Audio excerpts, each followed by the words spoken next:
Welcome back to OpenLine. Talking about open records in Tennessee. How open and accessible are the records in our state? We have with us Deborah Fisher, the Executive Director of the Tennessee Coalition for Open Government. Several interesting calls. You recently wrote in the Tennessean something about a situation that happened with the Tennessee State Museum. I've tried to get some documents from the Tennessee State Museum, and that can be frustrating.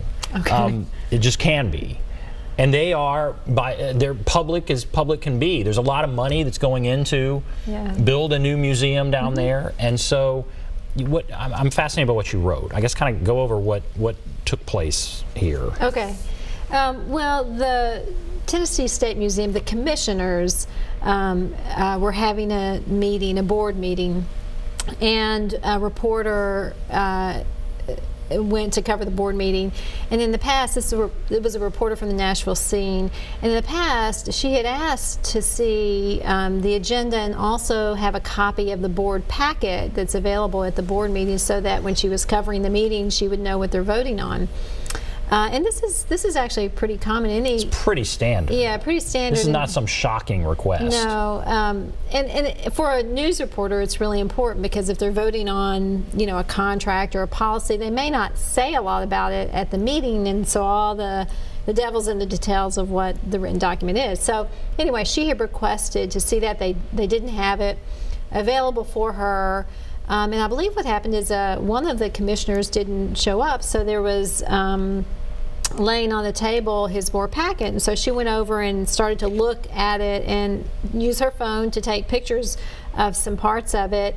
And the media relations person for the commission came over and took it out of her hands and said she could not have it, and she maintained that to get a copy of the board packet she'd have to file an open records request with the Attorney General, and I'm still not clear why the Attorney General, but that's what the reporter said that she said. An open records request would take days. It would take days. It would take a long time to go through that whole process. Certainly not by her deadline at the end of the day to report the story. Later in the meeting, or after the meeting was over, Beth Harwell is actually on the commission, and she was telling Beth Harwell about this, and she gave her copy of the agenda, and someone else with the Tennessee Commission staff came over and tried to take it from her again, saying she couldn't have it, and someone standing near her said, but Harwell gave it to me, and so they let her have it. But so that was sort of a very frustrating experience, and really I thought the focus is not necessarily on that specific issue, but what's the culture that allowed that to happen. Now, thankfully, since then, the new executive director of the museum says that's not going to happen again. We're going to have board packets available for news reporters. What is the culture that allows that to happen? I mean, is the culture one, again, that's more restrictive in nature? And was that person, I guess, doing her job with the Tennessee State Museum, was that person just mistaken? Or we don't know that. I don't know. We don't know if they're mistaken. They just don't know the rules, or they're just...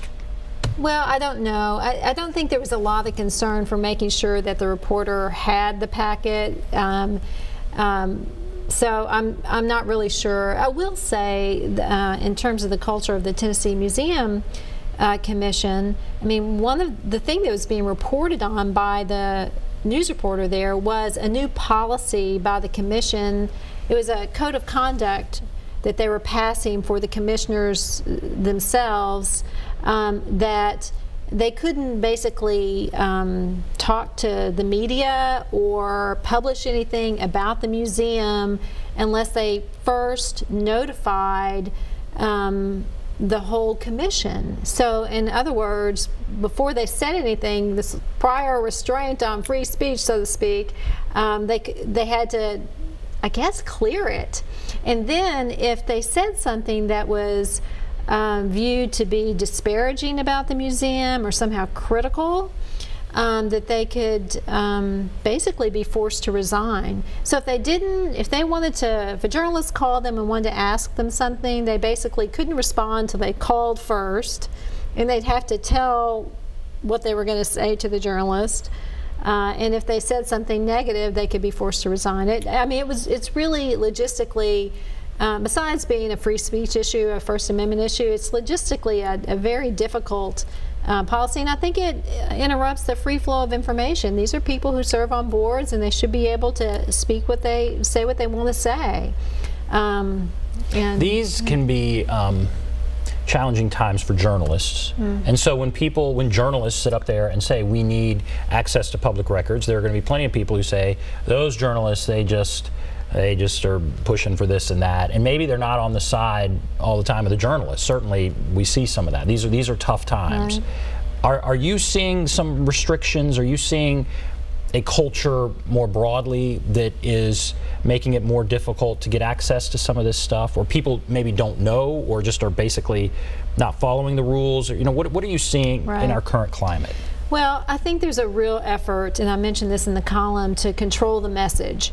So everyone wants to, you know, have the message, have their angle to it, and you can control the message by either preventing access to information, or controlling the speaker, and it seems like that's what was happening in this particular situation. I do think that the museum staff is very sincere and wanting to make sure that reporters are welcome at meetings going forward, and also get documents that are needed.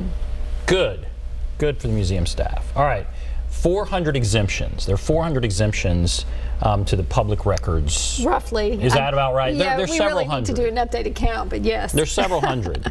What are, when I hear that, that's a lot. Yes. Now, you know, many are, of course, they're needed.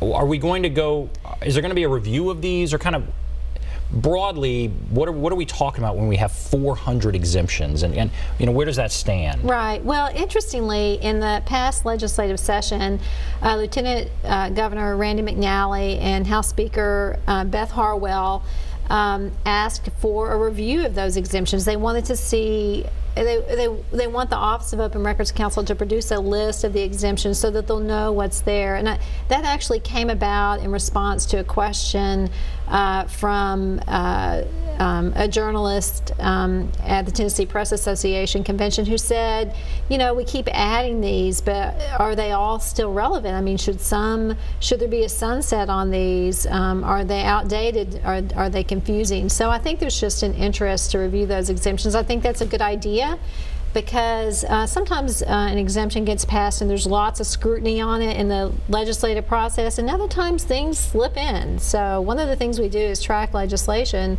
but sometimes things are you know, passed without a lot of public understanding of the impact of it. Oh, I would say that's true. Things are passed and there's not I would say that's absolutely true. Public records is not the only no. I think, all right, this year alone there were 17. Does that sound right, or am I wrong? I think I highlighted 17 in the report that I did. Yes. So we'll go over those. I want to go to Lucy now, who has called in, but then let's go over some of the exemptions that were added this year. Lucy, hello. Hey, y'all. Hello. And listen, I've ran into this. I've ran into what I think has been charged too much. I've been asked what was the reason I wanted to look at something. Just weird stuff. I've noticed that it's gotten worse, and the way I look at this, you talk about the culture, it's like a paranoia has overtaken our government for no reason, and even if you go to some archives, but I blame that on the leadership. I blame that on their supervisors. I don't blame it on these people that are stuck between me and the hierarchy of politics. But my question is, can you let us know where we can find out, where we can get a copy of what is a reasonable fee? And I'll hang up and take your answer off the air. Thank you. Thank you, Lucy. Yeah, so somebody like Lucy wants access to records. They don't have a right to ask, what do you want it for, right? No, but that doesn't mean they won't, right? And but yeah, you can say, I just want it. It's public, I just want it. Right. But they'll ask.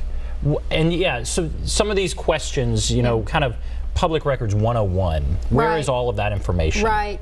Well, there's us. We're a nonprofit organization. We've been around since 2003. I have a helpline that you can call. We're on the website, which has our helpline and my email address on there. Our website's www.tcog.info. So you can call me.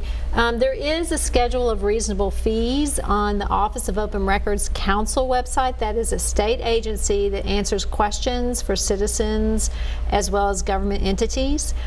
So they are also a good resource. We're an advocate, so we're going to really try to walk you through how to get past some of these things that are happening, but they are also helpful. And so if you get, you know, what happens is, especially for citizens, but also for journalists, if you don't use the public records laws very often, and most people don't, they just, you know, they're in a situation where suddenly they find themselves wanting to get information. They're not like regulars. And so they really don't know how it works. And so they should, you know, reach out to the advocacy groups. And also another thing I would always suggest is ask for a copy of their public records policy, and that should outline what they are doing, and you can tell if they're following their own policy. And if they deny you, by law they have to cite why, but be sure and ask. Cite why you're denying me access to this record. There may be a legitimate reason. There are 400 exemptions. There may be a legitimate reason, but it's presumed to be open unless it's specifically exempted. Right. And so what we try to do is, if someone doesn't know how to respond to a government entity, maybe that's giving them the runaround, and I agree with this caller, it's usually not the person right on the front end, but somewhere there's some misinformation about how to deal with public records requests. We try to help people with language that they can send back, or at least just let them know their rights under the law. And sometimes the people on the front lines don't always know that.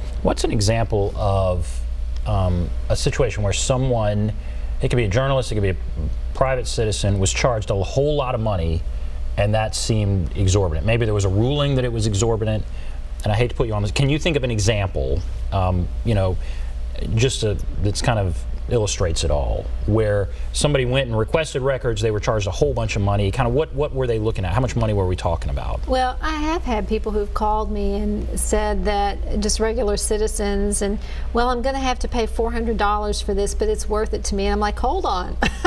That is a lot of money to pay. And, you know, I always try to tell them that they can inspect for free. A lot of times they don't know that.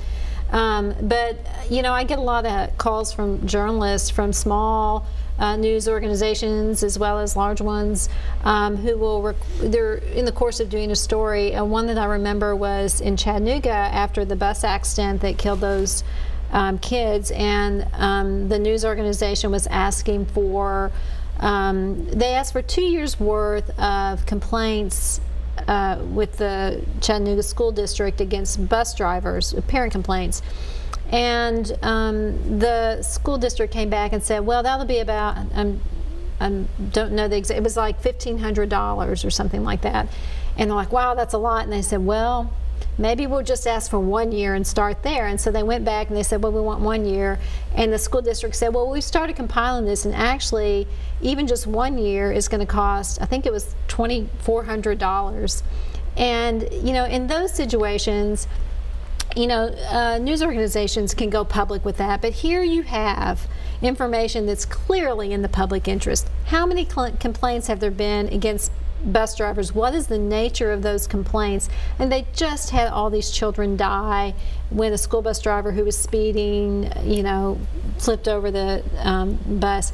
And I think the government entities and the people, the PIOs and the leadership need to understand, listen, when something like that, we're gathering that information anyway. This is in the public interest. We're going to waive those fees. And I think that the thought process has to go back to, this is not about how much we can charge you, but this is truly something that we don't want to prevent from getting out. But that's an example of where I thought something was clearly in the public interest, and they were basically trying to block access. What happened in that case? Well, in that case, they came to a standstill, and the organization said, no, well, we just want to inspect records. And they said, you can't do that. You have to pay for these records. And so they actually were able to get them through a back way. They didn't want to release the records. I don't know. I think that I really don't know. I think that it's possible they were just following their policy and calculating the fees, and they didn't think that that would look bad to charge so much. Right. You know, I don't know. Well, that's generous of you. That's nice. All right, that's that's very nice. All right. Yeah, it could be. All right, we're going to take a break. If you want to call in, there's a number, 615-737+, 615-737-7587. We'll take a break. Be back right after this.